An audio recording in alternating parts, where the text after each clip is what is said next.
Bien, de acuerdo, podemos empezar entonces. Sí,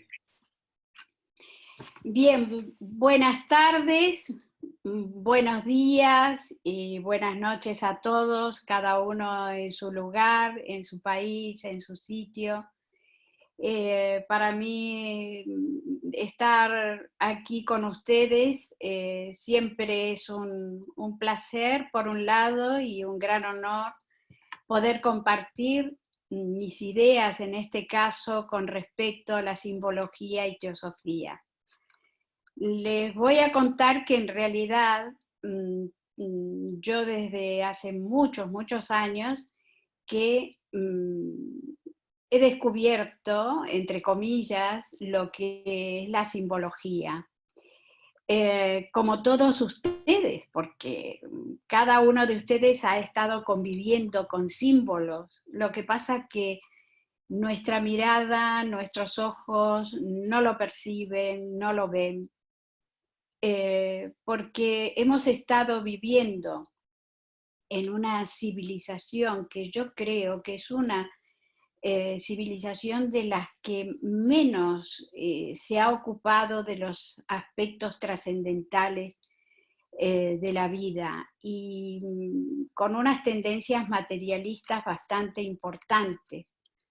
Porque hoy, por ejemplo, aquí en esta conferencia, pues somos unos cuantos, porque somos bastantes, no sé si seremos 100 o 150, pero en el mundo hay millones y millones de personas a los cuales de pronto no les interesan nuestros temas sobre el espíritu, sobre descubrir quiénes somos y cómo hacer para llegar a esa unión que todos aspiramos desde un principio, a unir el cielo y la tierra, unirnos nosotros con el todo, volver a nuestro origen. Todo esto para mí hace muchos años que representó algo interesante que he ido completando con muchos materiales de diferentes estilos y últimamente, los últimos años, he estado haciendo unos cursos especiales de simbología que hay ahora en la universidad, en la Universidad de Barcelona, que hacen justamente en la Facultad de Arte.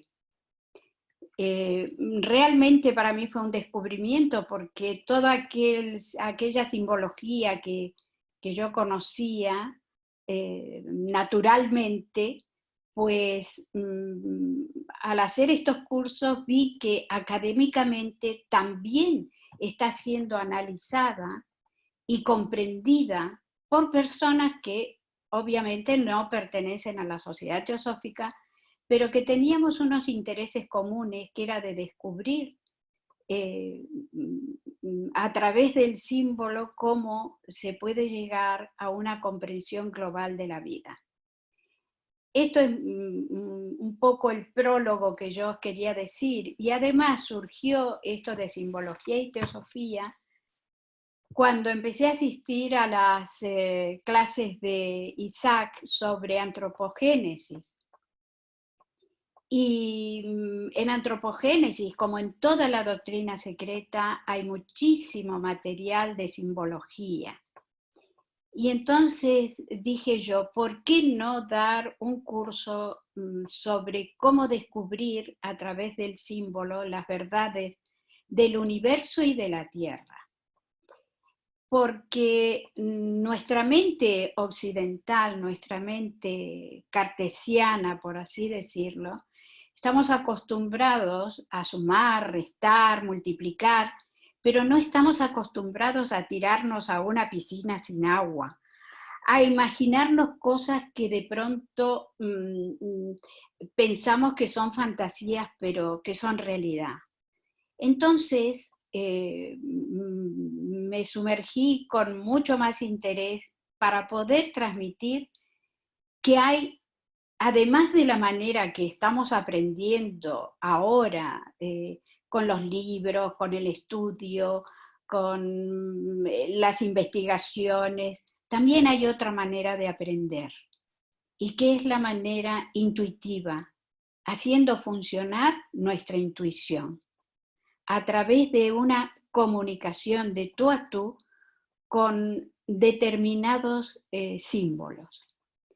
Estos símbolos también se distribuyen en metáforas, en mitos, porque para entender un mito hay que entender cada símbolo que compone el mito. Entonces, aquí en la doctrina secreta, tenemos muchísima mitología que se trata de diferentes religiones. Y Blavatsky ha hecho unos esfuerzos inmensos para que comprendamos determinados temas, aludiendo a mitos, símbolos, para que fuéramos penetrando en esa mente que no es la mente concreta, sino que es la mente abstracta, que es la mente que nos conduce a Buddhi, que es esa mente que conecta con la gran mente universal.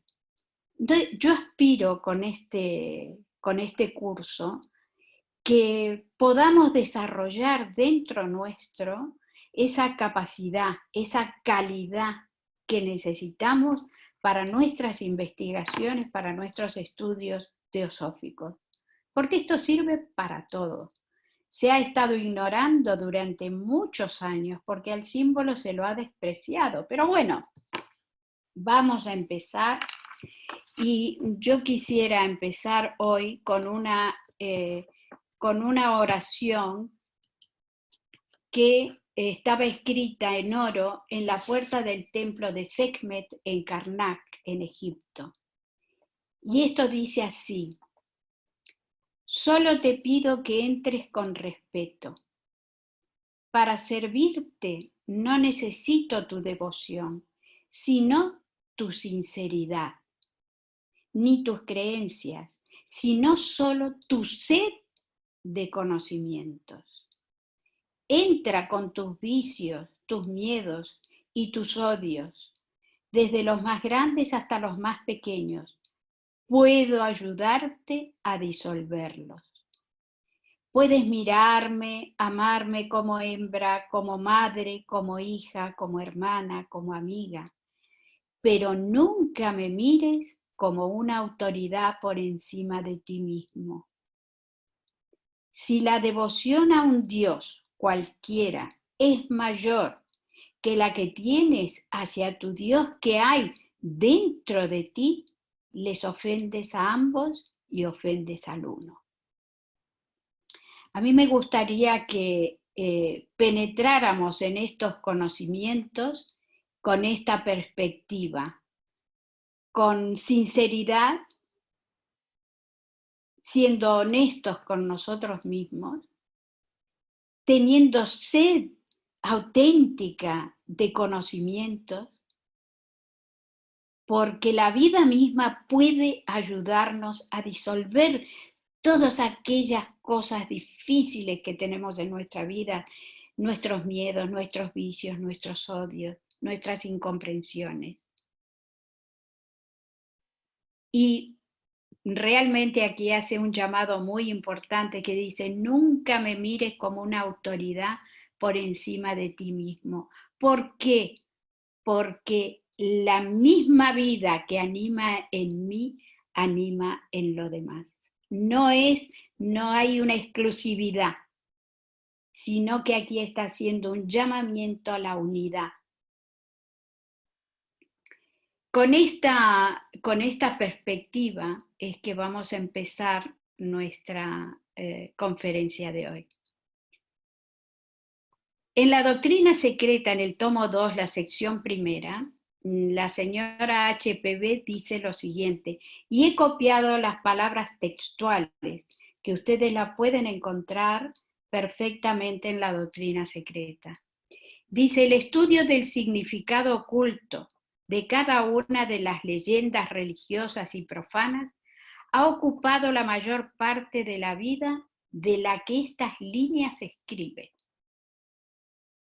O sea que ella era una estudiosa de toda esa simbología que había oculta en las leyendas religiosas y profanas. Las infatigables investigaciones de los mitólogos han hecho ver a todas las personas libres de prejuicios y por supuesto a los ocultistas, que sin el auxilio de la simbología, con sus 7 divisiones por completo desconocidas por los modernos, ninguna escritura sagrada antigua puede ser comprendida correctamente. Estas son palabras de HPB y ella hace énfasis en esa necesidad de tener el auxilio del conocimiento de la simbología. Dice, con sus 7 divisiones. Claro, ella lo está enfocando totalmente desde el punto de vista oculto, porque nosotros, cuando hablamos de simbología, es simbólico, no sirve para nada, prácticamente le damos ese valor, no sirve para nada, es simbólico, ¿verdad? Sin embargo, cuando se penetra en la esencia quiere decir otras cosas, como ya vamos a ver ahora. La simbología debe ser estudiada en cada uno de sus aspectos. En una palabra, ningún papiro egipcio, ni un olla indio, ningún ladrillo asirio, ni ningún manuscrito hebreo debe leerse y aceptarse literalmente.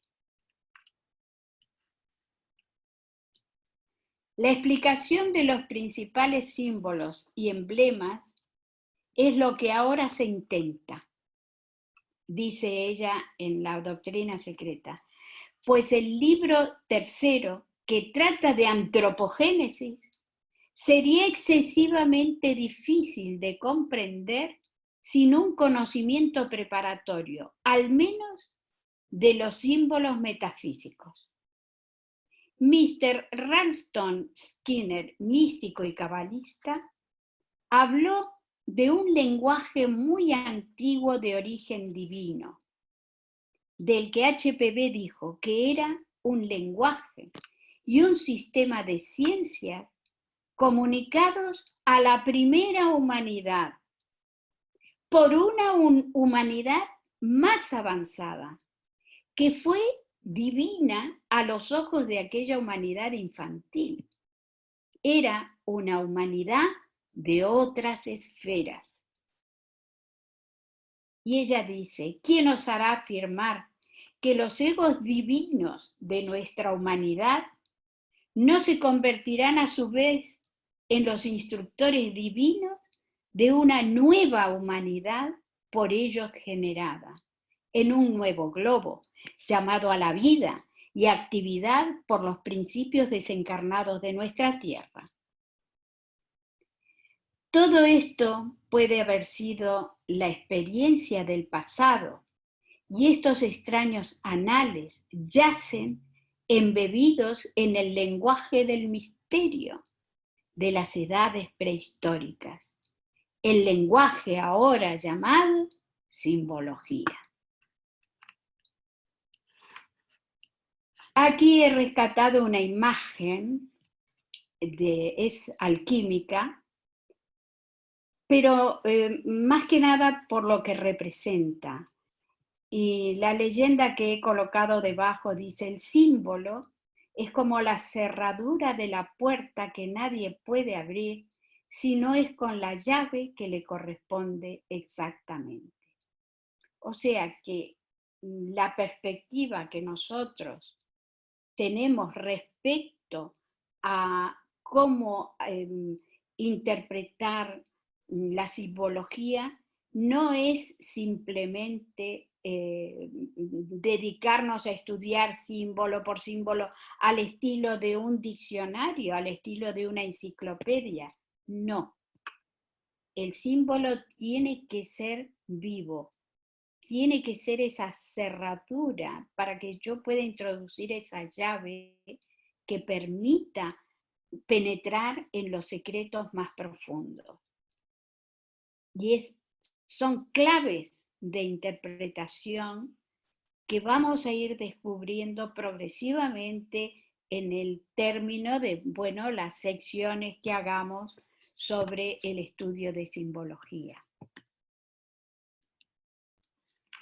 En la doctrina secreta, en el tomo quinto, la sección sexta, la señora Blavatsky dice: para estudiar el ocultismo teórico hay varias obras de provechosa lectura, además de los libros tales como Las fuerzas sutiles de la naturaleza, etc., el Zohar, el Sefer Yesirat, el libro de Enoch, Cábala de Frank. Muchas son las obras, y esto quiero que ustedes presten atención a estas palabras, porque hay perlas incrustadas en las palabras de Blavatsky, que dice: muchas son las obras para los estudiantes adelantados, mas solo pueden ponerse a disposición de discípulos juramentados o chelas, que han contraído el solemne compromiso que les da derecho a protección y ayuda. En cualquier caso, la lectura de semejantes obras, por bien intencionadas que sean, no pueden por menos de extraviar al incauto y conducirle imperceptiblemente a la magia negra o brujería, sino a algo peor.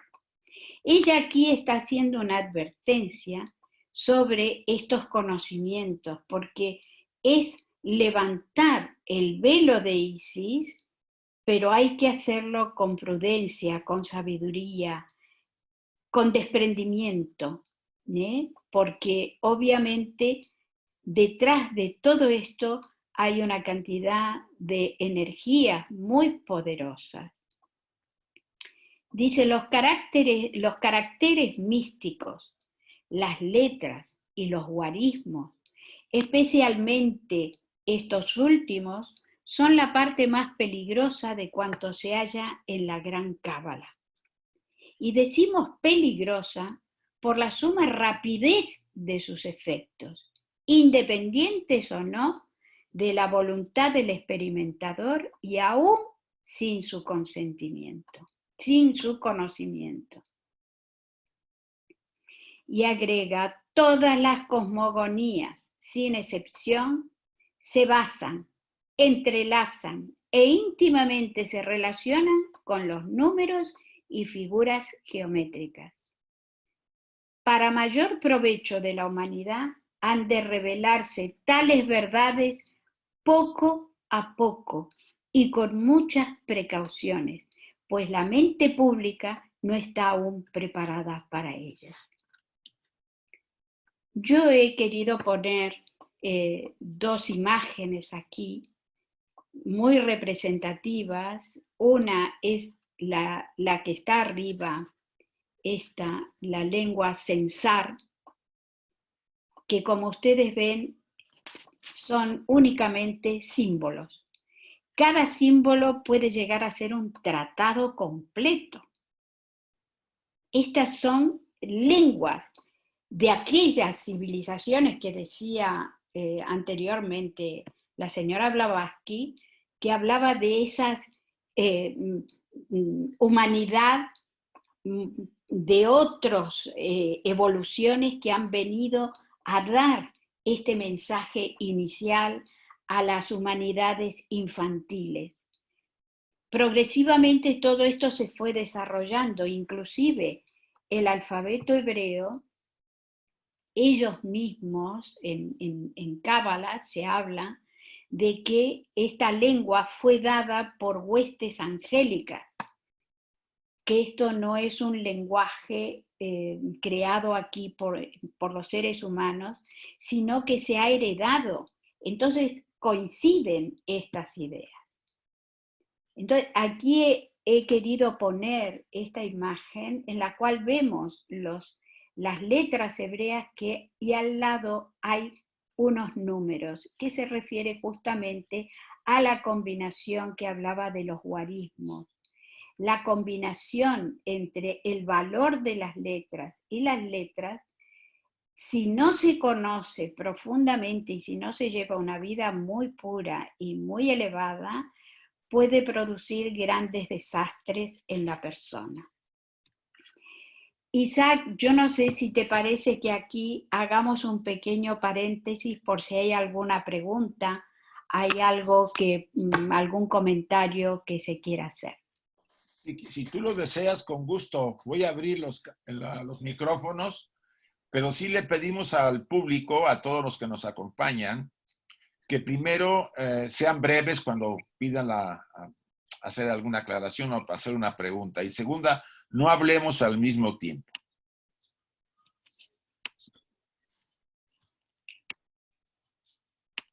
Bien, ya está abierto para el que quiera hacer alguna pregunta. Buenos días, bueno, sí, buenos días, casi tardes aquí en México. Una pregunta, a ver, me llama mucho la atención cuando aquí ponen que las letras, especialmente estos últimos, son parte de la más peligrosa cuando se halla, bueno, dentro de la gran cábala, y por la suma rapidez de los efectos independientes o no de la voluntad del experimentador, aún sin su conocimiento. Yo entré a un estudio de Cábala, pero veo que hay varios maestros, incluso, bueno, hay un maestro en España que de hecho da meditaciones con Cábala y con letras hebreas. Aquí mi gran pregunta sería, ¿hay riesgo de que las personas que obviamente no sabemos los significados de estas letras que son símbolos, las repercusiones que nos puedan traer? Porque pues hay muchos seguidores del maestro, pero unos dicen que es inconveniente esas meditaciones, otros están a favor, entonces sí me causa cierta confusión qué tanto debe uno de adentrarse a las meditaciones con letras hebreas por medio de la cámara. Seguramente de pronto te estás refiriendo al maestro Albert Goslan, de pronto, que es muy conocido aquí en España. Hay muchos cabalistas alrededor del mundo que ahora, esto es interesante darte una respuesta porque, vamos a ver, en el año 2000 hubo como una especie de concilio entre los rabinos, entre todos los rabinos a nivel mundial en Estados Unidos, en el que se decidió si ya era el tiempo de dar todo el conocimiento que habían estado atesorando durante siglos y siglos, si ya la humanidad estaba preparada para recibir este conocimiento. Y efectivamente a partir de ese momento hubo una cantidad de rabinos que estaban en contra de que se divulgara y se diera masivamente el conocimiento de la Cábala, pero hubo otros cabalistas especialmente que tomaron la responsabilidad en sus manos, el karma diría yo en sus manos, y están difundiendo masivamente todos estos conocimientos profundos. Ahora bien, efectivamente, el trabajar, digamos, el meditar en las letras hebreas, y mejor dicho, ya lo vamos a ver un poco más adelante, una figura que he rescatado de los 72 nombres de Dios, deben ser hechos pero con muchísima prudencia. Y nunca, nunca emplearlos para sí mismos. Esta es la clave en todo el ocultismo, no solamente en la Cábala, sino también para nuestra conducta. Todo aquello que se invoque, que se haga, nunca debe ser hecho para fines propios. Esto es una garantía, una cierta garantía de que no va a haber una respuesta negativa, digámoslo así. Pero si tenemos imperfecciones y meditamos en determinadas letras, evidentemente que va a haber consecuencias. Y estas consecuencias pueden ser no deseadas. Por eso hablé yo de que uno tiene que procurar estar en unos niveles de protección y de pureza. Este maestro Albert Gosselin, que si es este el que tú hablas, lo primero que hace él es decir que te debes proteger. ¿Cuál es la protección? Maguen David, que es el doble triángulo. Este es la protección que él ofrece. No obstante, cuando nos sumergimos en estos conocimientos, vuelvo a repetir, tiene que haber ese compromiso interno, primero, de que no es para nuestro beneficio propio, porque si nosotros nos sumergimos no solamente ahora en lo que estamos hablando, sino en general, lo estamos haciendo con fines egoístas, con fines para ser yo más grande, para saber más, para tener más poder, vamos por el camino equivocado, totalmente. Porque nosotros hoy estamos aquí como ayudantes en el plan de evolución. Estamos tratando de perfeccionarnos, pero ¿para qué? Para ser mejores servidores en la humanidad. No es para nosotros, porque nosotros somos la humanidad. Si no hay una comprensión de que estamos viviendo en esta vida una, y de pronto enfocamos estos conocimientos desde el punto de vista egoísta y de afán ambicioso, de una ambición espiritual, porque hay ambiciones espirituales, pues fallamos por la base. Seguramente fracasaremos. Es lo mismo que cuando se emprende la meditación. Entonces, después de 3, 4, 5 años viene la persona y te dice, pues a mí la meditación no me da nada, ni me produjo nada, ni he hecho nada. ¿Por qué? Porque ha estado esperando constantemente los frutos de su acción. Y ha estado mirándose a sí mismo. Tenemos que comprender que estas leyes de la naturaleza responden inmediatamente a nuestras conductas. Y nuestras conductas tienen que ser puras y nobles. No sé si te respondí a tu pregunta. Sí, de hecho, realmente yo veo que, bueno, los que piden las meditaciones no es, dijéramos, para cuestión de daños, obviamente, a la humanidad, sino para beneficio propio de situaciones, ¿no? De salud, de economía, de obstrucciones, de obstáculos. Y ahí es donde me entra la duda de si realmente, obviamente, no todas las personas que estamos queriendo este tipo de meditaciones tenemos como dice, el derecho a protección y ayuda. Y ahí es donde pues entra el que no sabes a qué te expones, ¿no? O qué resultado te venga, porque pues nadie, digo, de los que se piden la ayuda por medio de estas meditaciones, pues podría yo decir que son puros o son santos o que tienen un camino íntegro en este estudio, ¿no? O sea, piden ayuda para resolver cosas personales.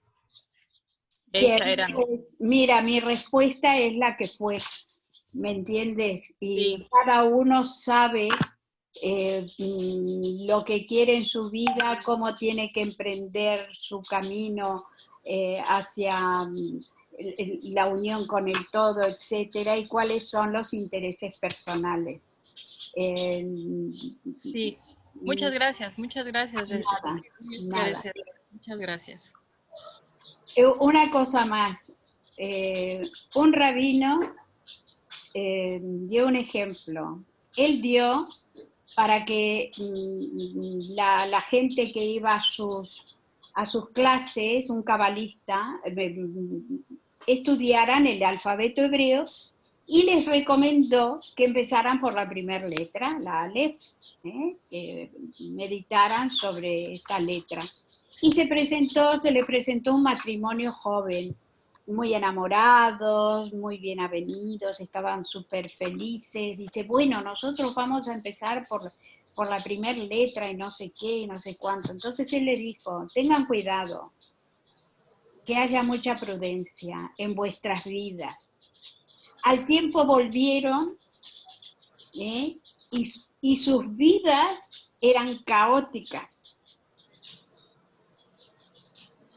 De pronto se separaron, no se comprendían entre ellos, no supieron lo que había pasado. Por eso, todo esto, y dice Blavatsky claramente, la respuesta es inmediata.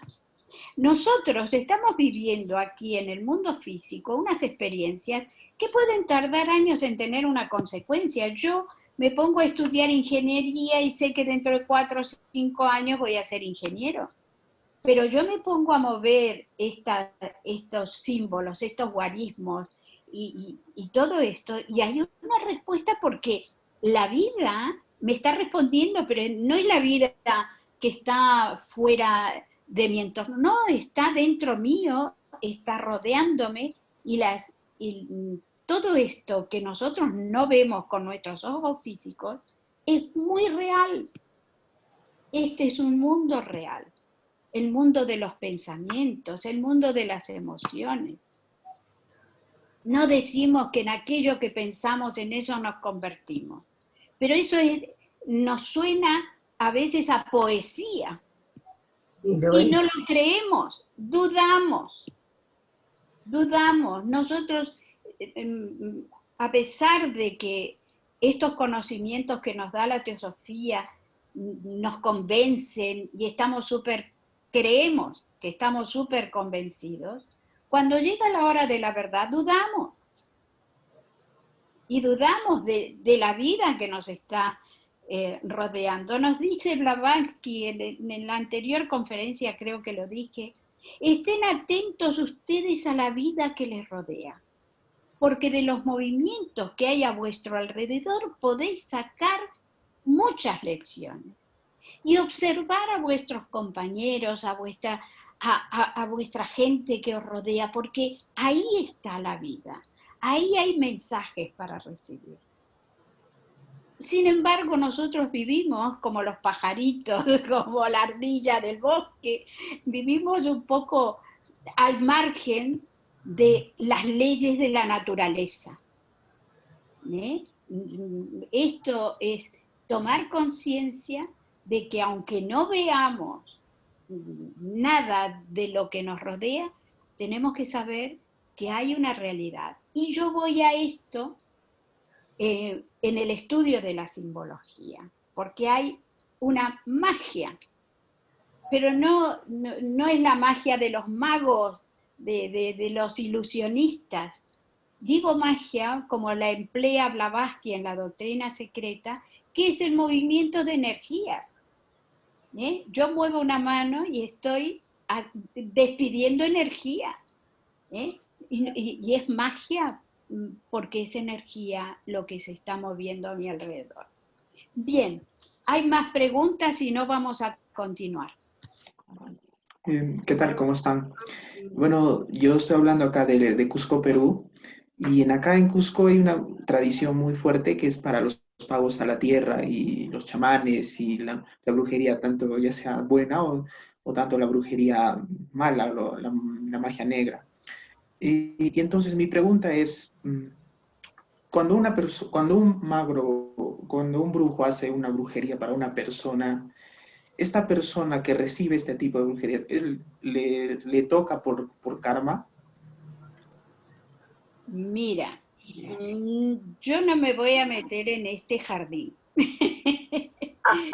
porque no me pertenece ahora. Quizás lo vayamos a tratar de otra manera en el tema de la simbología y cómo lo emplea un chamán, por ejemplo, pero no en el sentido de magia negra, ¿vale? Esto aquí yo no voy a hablar, no voy a entrar porque de lo que se habla se atrae, con lo cual todos sabemos y todos conocemos mínimamente todas estas cuestiones.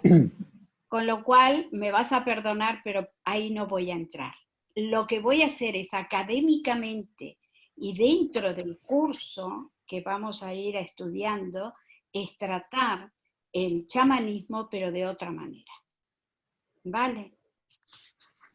No voy a entrar en esta respuesta. Muy bien. Bueno, tú decides si seguimos o le das. Seguimos. Vale. Voy a volver a cerrarle a todos, ¿sí? Sí. Bien. Listo. Espera, Carmen.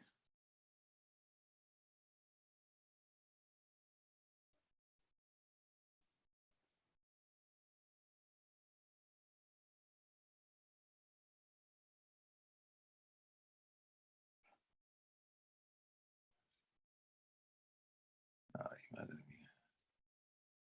Ana María.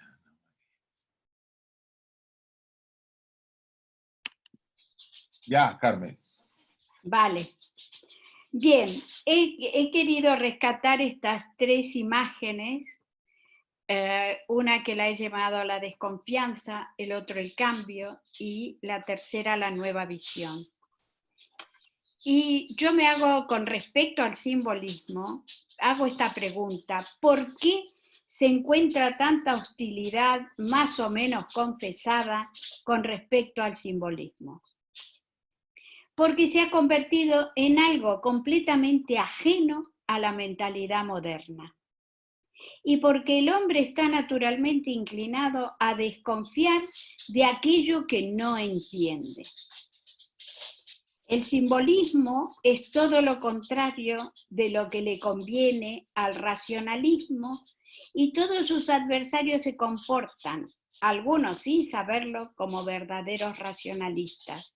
Entonces se crea, con respecto a la simbología, una desconfianza, porque se entra en un terreno que parece desconocido, y aparte de desconocido, que no me merece confianza, porque esta palabra, la de simbología o simbólico, se ha ido degradando con el tiempo y no ha reflejado lo que quiere decir en su esencia.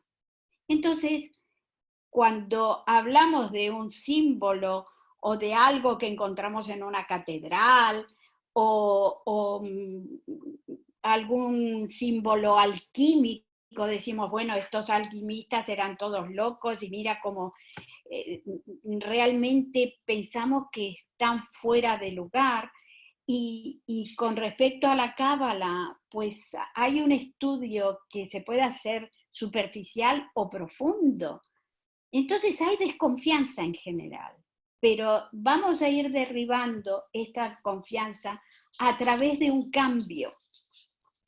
Y aquí he rescatado yo una imagen de una película que hizo Luis Buñuel a principios del siglo pasado, que era el perro sevillano o algo así, que aparecía en una escena que él es el que manejaba la navaja, le iba a cortar el ojo a una joven, pero ¿cuál es porque el cine surrealista? El significado que tenía esto era para abrir una nueva visión del mundo. Es despertar el ojo interno para poder ver con mayor profundidad. Entonces necesitamos internamente hacer un cambio, adquirir otro tipo de visión para poder descubrir el mundo que nos rodea. Y entonces adquirimos esta nueva visión que nos permitirá ver más allá de lo que estamos viendo cotidianamente. Pero ojo, no necesitamos ser clarividentes, no, para nada. Solamente con nuestros dos ojos que tenemos físicos, si sabemos lo que estamos viendo, no necesitamos más.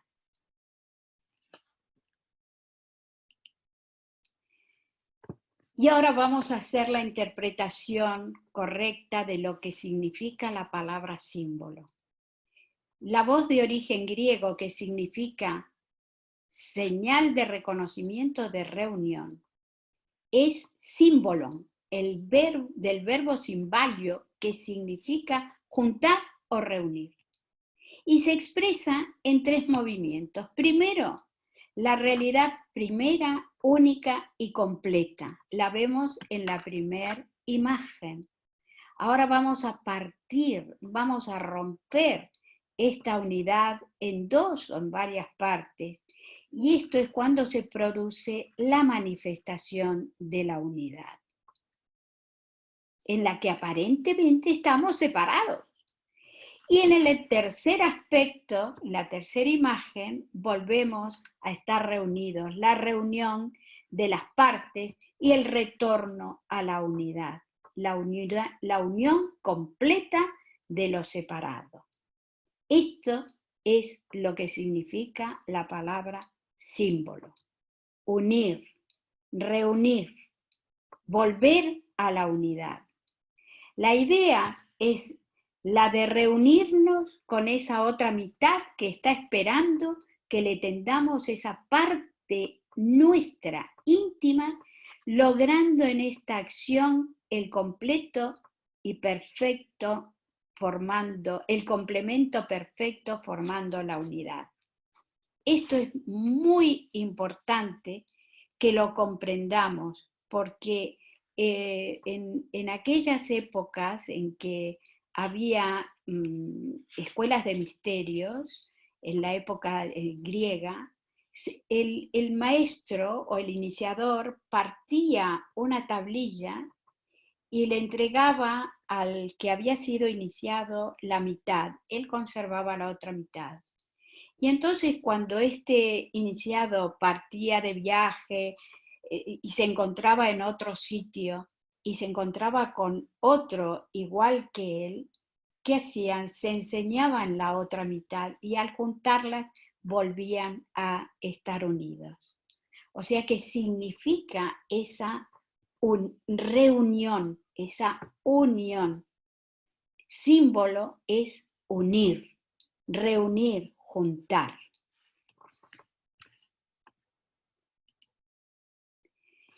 En los métodos de transmisión que tenemos conocimiento, estaba el método epóptico y el método mistagógico. El método epóptico, en las escuelas griegas se mezclaban ambos métodos, la enseñanza por medio de símbolos e imágenes y la enseñanza a través de la comunicación por diálogos. Entonces, el poder del antiguo método epóptico, o sea, a través de imágenes, lo podemos también observar en el libro del Siam, de donde HPB sacó la inspiración para interpretarlo y volcarlo en la doctrina secreta. Se dice que además de ser un libro sin textos, poseía la peculiaridad de tener un magnetismo que con solo mirar las imágenes se podía tener acceso a un estado de conciencia de orden profundo.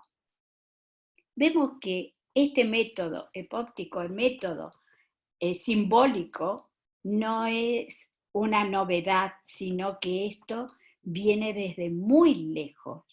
Hemos perdido las claves, hemos perdido ese tesoro, pero vamos a intentar recuperarlo con todo el empeño para poder seguir avanzando en nuestro camino.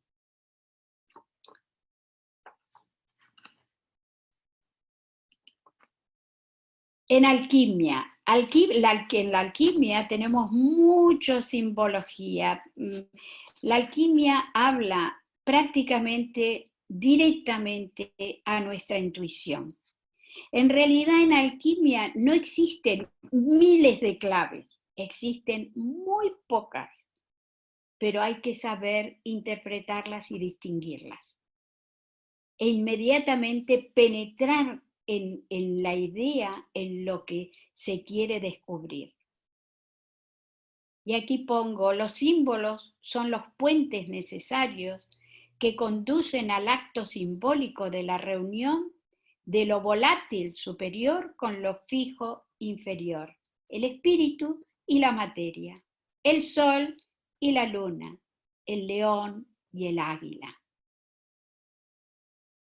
Todo esto tiene su interpretación. No vamos a entrar ahora en interpretar, porque aquí tenemos el elemento volátil.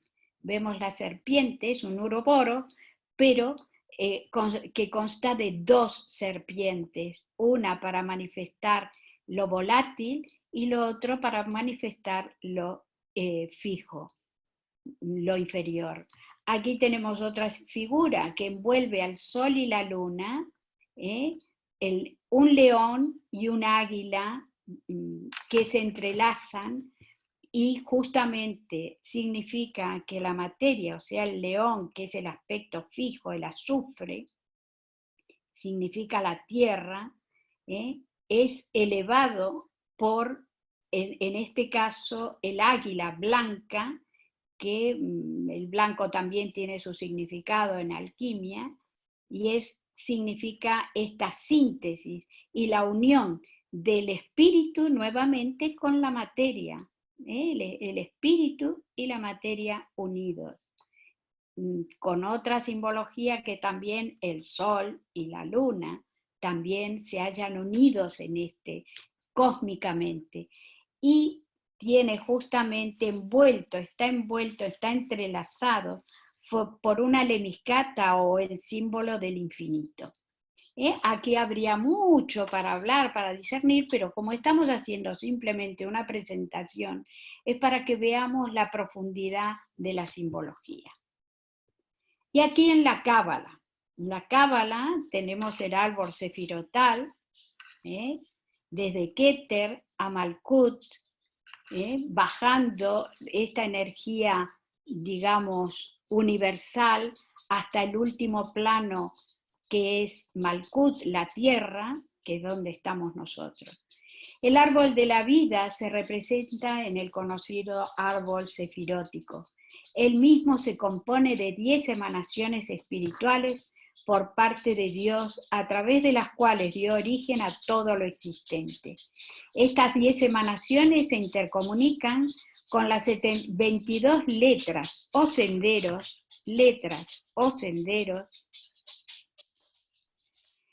del alfabeto hebreo.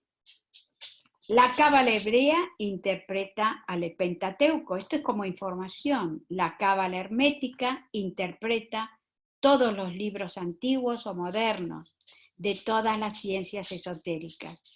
Es una llave preciosa que abre los libros cerrados para extraer de ellos el espíritu de los secretos. Y aquí he querido poner los famosos 72 nombres de Dios, que no son otra cosa que combinaciones de letras, de las letras hebreas, de tal manera que puedan producir ciertos efectos, tanto invocándolos, porque estas letras se hallan incluidas en los libros, en el Pentateuco y en todos los libros hebreos, el Sefer Yezirat, están incluidos en todos estos libros. Y grandes cabalistas los han extraído porque son combinaciones de letras que tienen gran poder, lo que hablábamos anteriormente. Aquí os quiero mostrar también cómo Oriente y Occidente, aquí está la ciudad de Benarés, la antigua, del principio del siglo pasado. Y tenemos que saber que en el año 1785 se publicó la primera traducción del Bhagavad Gita al inglés por Sir Charles Wilkins, un orientalista que vivía en Benarés. Y este fue el punto de partida del acercamiento de Oriente y Occidente. Oriente y medioevo fueron referentes básicos para el pensamiento simbólico. O sea que desde esta época se abrió esa puerta a Oriente porque todos los escritos orientales están basados en historias, ¿eh? Como podemos ver en el mismo Bhagavad Gita, que no es una historia de una guerra trivial, sino que tiene una simbología profunda y muy importante para que el que quiere iniciarse en esta simbología pueda interpretarlo y pueda hacer una catarsis en sí mismo, vivenciándolo como si fuera su propia batalla personal. Esto es muy importante porque este escritor abrió esa puerta y mucha gente de aquella época empezaron a interesarse por esa literatura que no era una simple leyenda, sino que tenía un contenido, un trasfondo espiritual, un trasfondo para transformar a los individuos. Y luego aparecen algunas sociedades a lo largo de todos estos años donde se tratan los temas de distintas formas, de las distintas formas espirituales. Los escritos místicos de Manuel Swedenborg inspiraron a William Blake, Wagner, Eliphas Levi, etc. Y vemos que aquí hay, a partir del 1800 inclusive, empiezan las escrituras de los Rosacruces, que también tienen muchísima profundidad. Empieza toda esa literatura, pero todo se mantuvo muy en secreto. Era todo muy hermético. No salía afuera de los ámbitos donde se hacían las investigaciones. Y fue cuando en 1875 nace la Sociedad Teosófica, que con su divisa "No hay religión más elevada que la verdad", se integraba en la búsqueda de la filosofía perennis, inspirando a educadores, científicos, filósofos, artistas, como personas como María Montessori, Edison, Kandinsky, Krishnamurti y todos nosotros. Esto es lo que ha traído progresivamente Oriente hacia Occidente. Todas esas ideas que estaban allí dormidas vinieron y despertaron el interés de Occidente por estas ideas. De aquí estamos todos nosotros, estando todavía muy interesados en estas investigaciones. También podemos encontrar símbolos en la pintura. Y yo rescaté aquí un personaje que pintó el Bosco en 2 oportunidades y lo identificó como el vendedor ambulante en un caso y en el otro caso como un vendedor también ambulante porque lleva su caja, ¿no? Y entonces digo así, a la naturaleza no la comprendemos hasta que percibamos las potencias interiores. El iniciado es el que aspira a acelerar la obra de la naturaleza. En realidad, en el lenguaje simbólico, aquí está representando lo que todos conocemos en las cartas del tarot como el loco. El loco es el que mira de otra manera, tiene una mirada meditativa. Es el peregrino independiente que recorre la senda de la iniciación. Es el camino del patein, de la experiencia, del que padece, del que sufre. Contempla los secretos de la naturaleza y busca el dominio de lo material. Escucha el mensaje de la naturaleza. Aquí no lo vamos a interpretar, lo haremos en el curso, porque si nos ponemos a interpretar esto quizás nos lleve más de 1 hora o 2 horas o 3 horas, y no es el momento. Pero esto es para que vean cómo en el año 1500 el Bosco rescató estas ideas de cómo proyectar a ese buscador, a ese que tiene que abandonar ese mundo conocido para buscar aquel mundo diferente y mirando con otros ojos.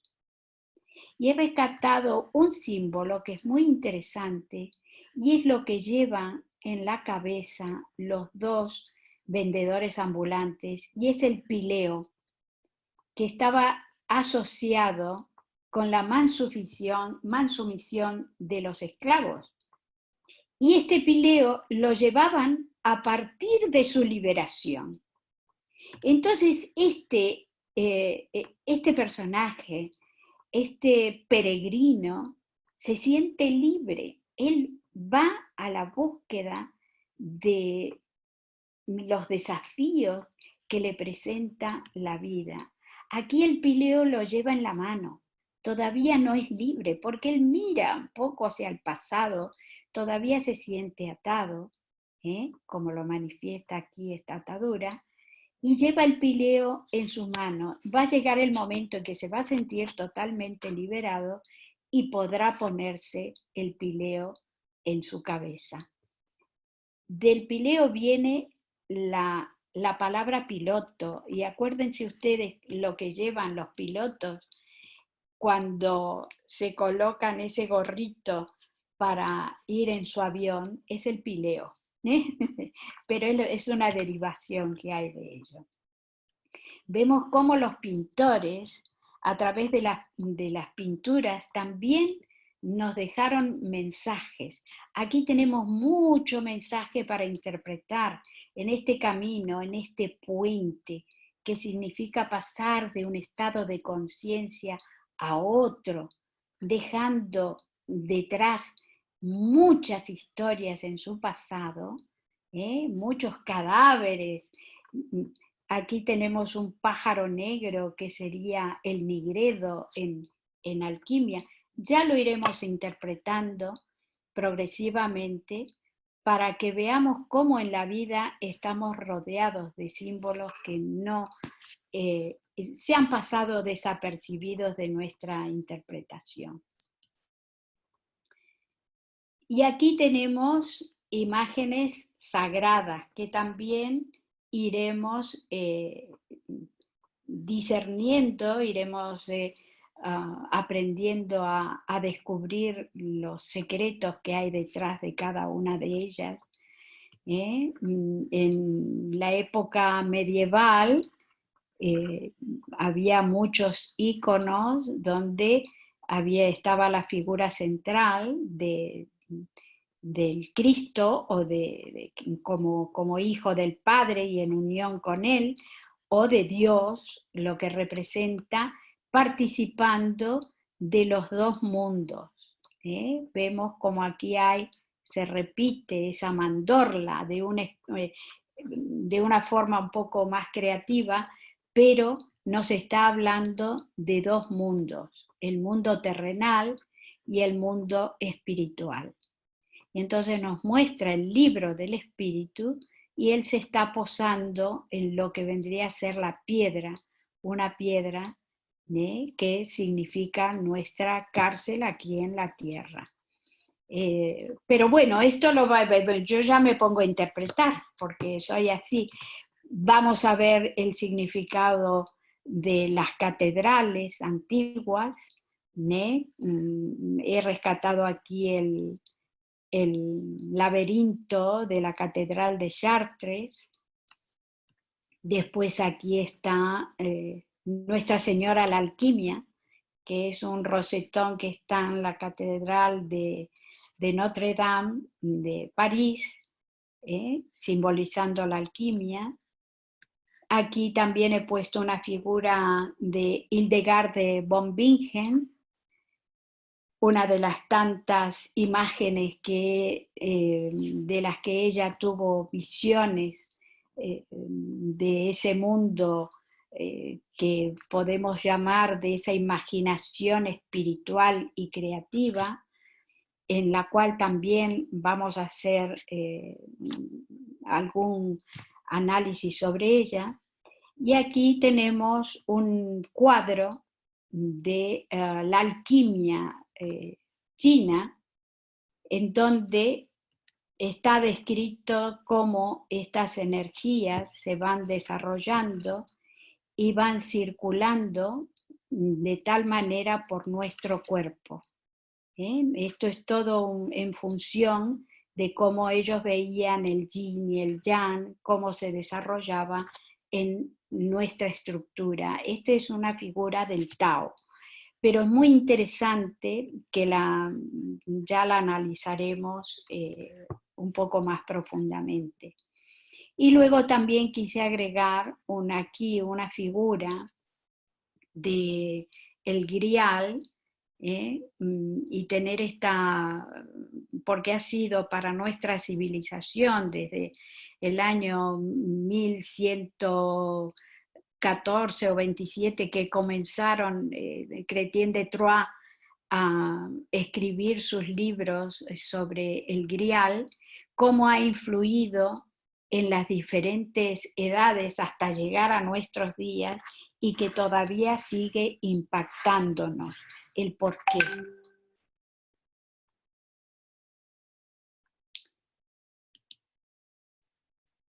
Bueno, yo quisiera hacer aquí, una interrupción por si hay alguna pregunta o quieren hacer algún comentario, lo que fuere. Permíteme, voy a abrirles los micrófonos.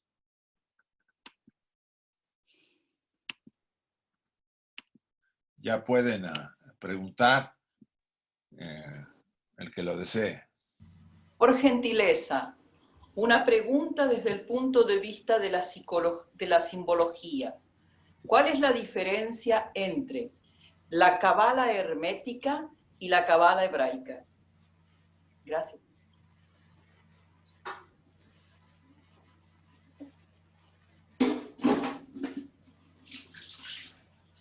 Carmen tiene el micro cerrado. A ver, Carmen. Sí.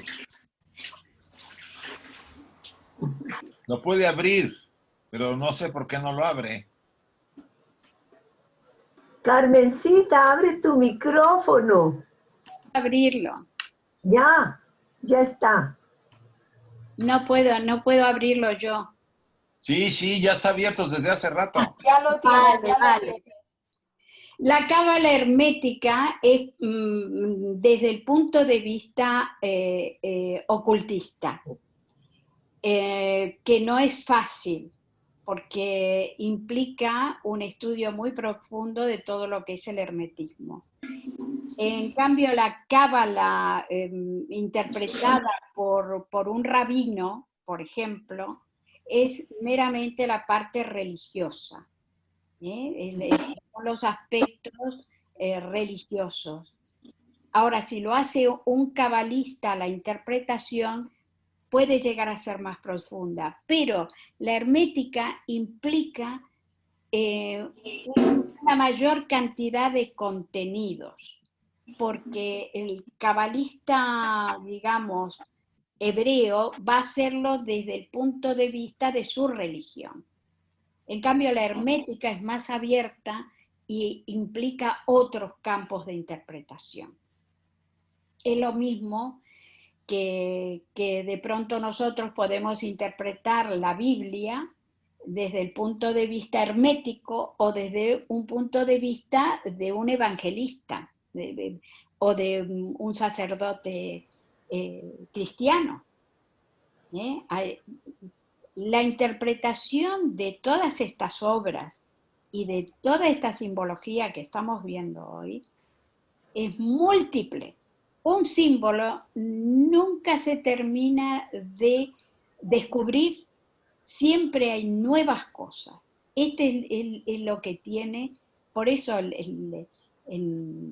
la cábala hermética es muy profunda. Bueno, no tiene, digamos, límite para ir haciendo descubrimientos, porque la simbología, desde el punto de vista como lo encara la señora Blavatsky, hay mínimo 7 u 8 o 10 interpretaciones diferentes. La podemos interpretar como un símbolo simplemente material de la vida cotidiana. Lo podemos interpretar desde el punto de vista cosmológico.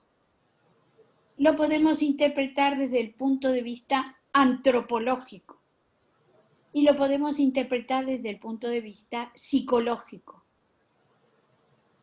Ya vemos, o de pronto, desde el punto de vista matemático, pero no las matemáticas que conocemos, sino las matemáticas profundas.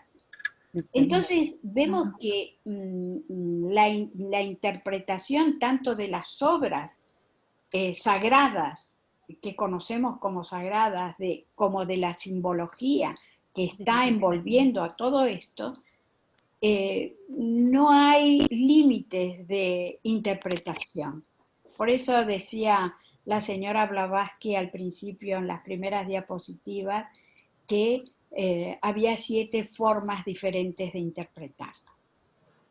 Y cuando veíamos el censar, esos simbolitos sueltos que a nosotros parecen cosas incomprensibles, cada uno de esos símbolos tiene un contenido de un libro, por ejemplo, para desarrollar. Lo mismo que hizo la señora Blavatsky, cuando encontró en las hojas de palma estos dibujos, que era el círculo con el punto. Ella lo desarrolló en la doctrina secreta, porque ese libro también le estaba inspirando, le hablaba en cierta medida. Bien. Carmen. Sí. Carmen. Sí. ¿Quién Yo, habla? Silvana, de Ibiza. Quería decir que soy un estudiante que me siento en este momento que soy un símbolo. Soy un simbolismo que debo descifrarme. Entonces, esto para mí es difícil de poder meterlo en mi alma, en mi espíritu, en mi corazón. Y como estoy en este estudio de la teosofía, mi sendero es hacer alquimia todos los días, cada minuto, para transmutar lo denso hacia lo espiritual. Pero esta simbología es que, ¿cómo puedo entender yo esta simbología si yo misma soy un símbolo que debo descifrar y aún no logro descifrarme yo misma? Dices que eres un símbolo porque tú no te desconoces a ti misma. Me tengo, claro. No entiendo muy bien, porque el símbolo, lo que significa el símbolo, que lo explicamos un poquito más arriba, es esa, a través de observar lo que tengamos delante, hay una comunión y hay una unión. Entonces, esa unión y esa comunión te produce a ti un efecto de unión con diferentes aspectos de la naturaleza. Yo creo que nosotros somos seres humanos con una constitución septenaria, que estudiamos en teosofía, y que tenemos una serie de calidades con las que hemos venido a esta vida, no solamente para comer ir a pasear, tener sexo, reproducirnos, dormir, etcétera, sino que venimos con otro tipo de misión, de descubrir en nosotros la parte espiritual, y no solamente eso, sino que venimos para hacer un servicio a la humanidad. Nosotros no nos podemos remitir a la Torre de Marfil. Nosotros no somos ninguna Torre de Marfil. Tenemos que comprender que estamos eventualmente ahora, en este momento de nuestra evolución, aparentemente separados de la vida. Y lo que estamos buscando es esa unión interna. Entonces,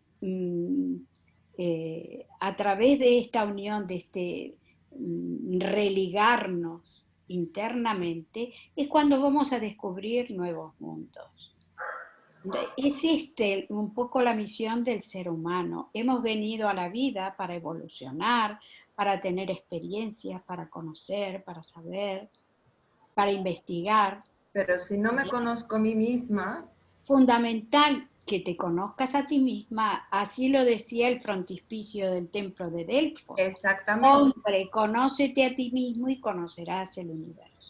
A eso me refiero, que yo misma soy un símbolo, que me debo descifrar. Claro, un símbolo, podemos interpretarlo de esa manera. La pregunta es si yo, sin conocimiento no hay sabiduría, y todo esto que nos estás dando, que es un gran conocimiento, una gran sabiduría, a mí me es difícil integrarlo en mi mente si no lo puedo integrar en mi corazón.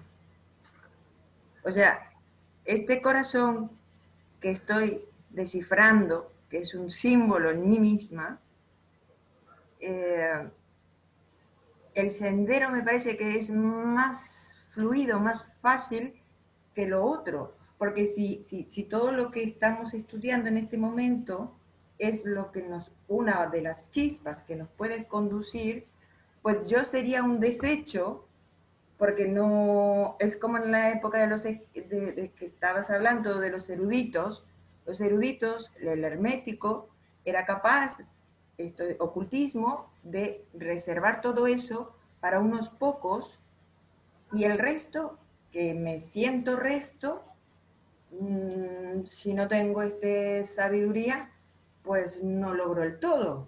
Yo creo que hay que tomar las cosas con calma y empezar por el principio, ¿no? Vale. Por el A, B, C. Y lentamente, progresivamente ir sumergiéndonos, teniendo, mira... Pero ir acelerado tampoco es malo. Si yo quiero ir directo, tampoco no... Bueno, si sabes cómo ir directo, pues encantada de la vida. No hace falta ni que estés aquí. No, tomemos las cosas con seriedad. Es que... No, yo lo tomo con mucha seriedad, pero... No, yo lo digo por mí, que me permití un momento de sonrisa. Vamos a ver, todo esto se va adquiriendo progresivamente. Primero hay que tener el conocimiento literal, estudiar, es necesario, para después compararlo con lo que tú piensas y sientes, porque todo debe pasar por tu crisol.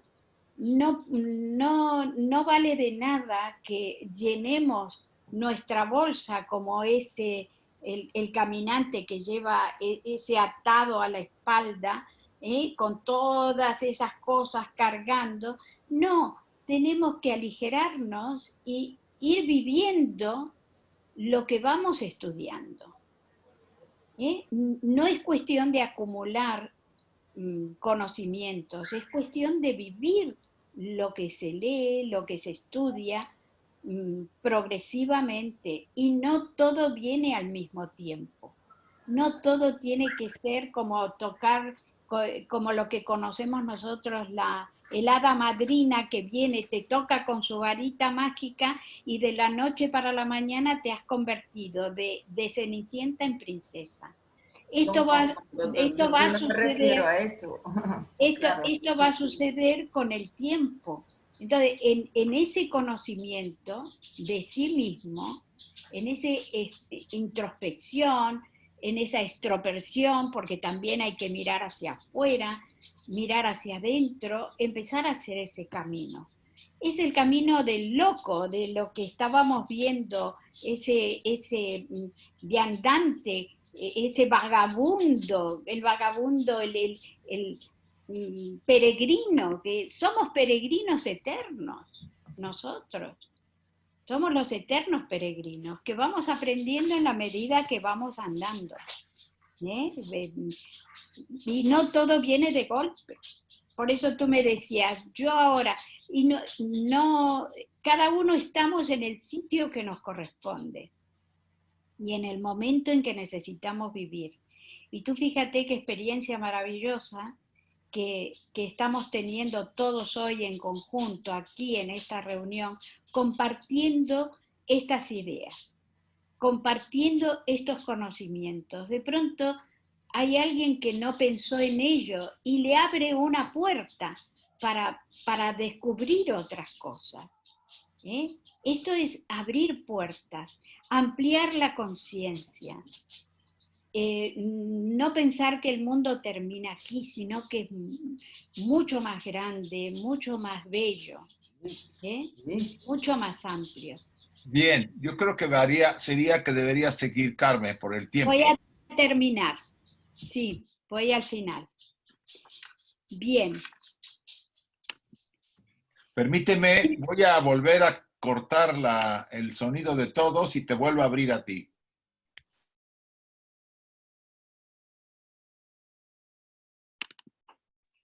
Ya.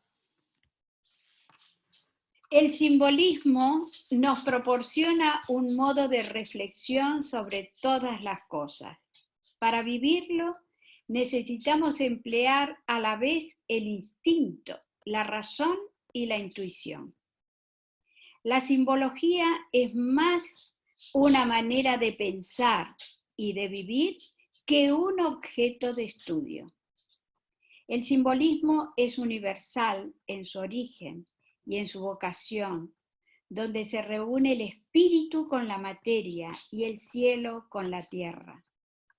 En alquimia hablaríamos de la operación de la unidad, pues este mundo y el mundo otro conviven y adquieren sentido de una única realidad. El símbolo une al objeto con el significado espiritual que está en la materia. Por ejemplo, un árbol no es solo un vegetal, pero también nos enseña el sentido de la verticalidad, la nobleza, la rectitud, la fuerza, la receptividad de la luz que es la fuente de vida. Vivimos en un mundo en el que no hay separaciones. El espíritu y materia, cielo y tierra, entre ellos hay una permanente comunicación. El símbolo es un medio que nos permite pasar de un plano a otro, demostrando una vez más la unidad de la vida. La búsqueda de la unidad es el sentido fundamental del símbolo. Yo he terminado con esta exposición y para invitarlos a todos aquellos que estén interesados en la simbología y la teosofía, pues a hacer este curso que comenzaremos el 24 de octubre. Vamos a dar un tiempo para que aquellos que quieran apuntarse puedan hacerlo con tiempo. El sentido más que nada de apuntarse es para poder seguir una progresión en el estudio de la simbología. Comenzaremos con elementos más sencillos y luego iremos avanzando con diferentes temas. Todos aquellos que estén interesados pueden inscribirse a través de nuestro correo electrónico que ya todos vosotros conocéis, que se llama Actividades Virtuales, ste@gmail.com. Allí os podéis inscribir y a partir, ya digo, del 24 de octubre ya vamos a empezar las clases. Muchas gracias por vuestra atención y espero que os haya interesado el tema. A veces no es muy fácil, pero bueno, mi intención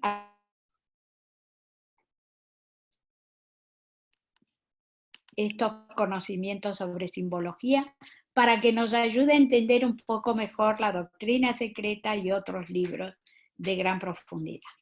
Muchas gracias a todos. Están abiertos los micrófonos por si quieren ustedes al final algún comentario y ya despedirnos.